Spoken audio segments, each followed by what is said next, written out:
शक्ती चक्रीवादळामुळे पुढील काही दिवस पावसाचा जोर वाढणार आहे। अत्यंत महत्त्वाची ही बातमी आहे। कोकण, मराठवाडा आणि उत्तर भारतातील 7 राज्यांना पावसाचा इशारा देण्यात आलेला आहे।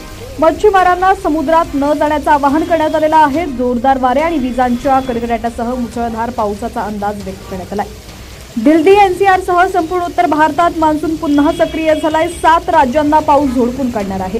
पुढचे 4 दिवस दिल्ली, बिहार, उत्तर प्रदेशसह अनेक राज्यांमध्ये मुसळधार ते अतिमुसळधार पाऊस पडण्याची शक्यता आहे। या काळात वारे वेगाने वाहण्याची शक्यता आहे। त्याचबरोबर ढगांचा गडगडाट आणि विजांच्या कडकडाटासह पाऊस पडण्याची शक्यता आहे।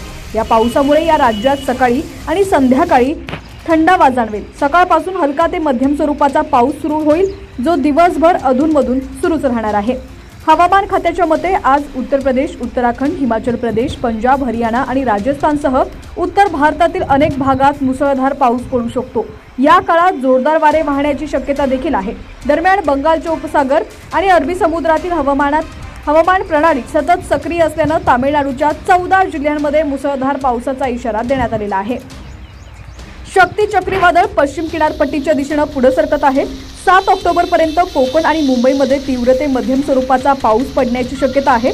सध्या तरी या वादळाचा कुठलाच परिणाम कोकण किनारपट्टीवरती नाहीये। रत्नागिरी जिल्ह्यासह किनारपट्टीवरील सर्व जिल्ह्यांना खबरदारीचे निर्देश देण्यात आलेले आहेत। मात्र किनारपट्टी भागात पावसाची शक्यता आहे। खोल समुद्रात या वादळाचा परिणाम राहणार आहे। खोल समुद्रात वाऱ्याचा वेग ताशी 50 किलोमीटर असण्याची शक्यता आहे। काही वेळेला हलक्या ते मध्यम स्वरूपाच्या सरी कोसळण्याची शक्यता आहे।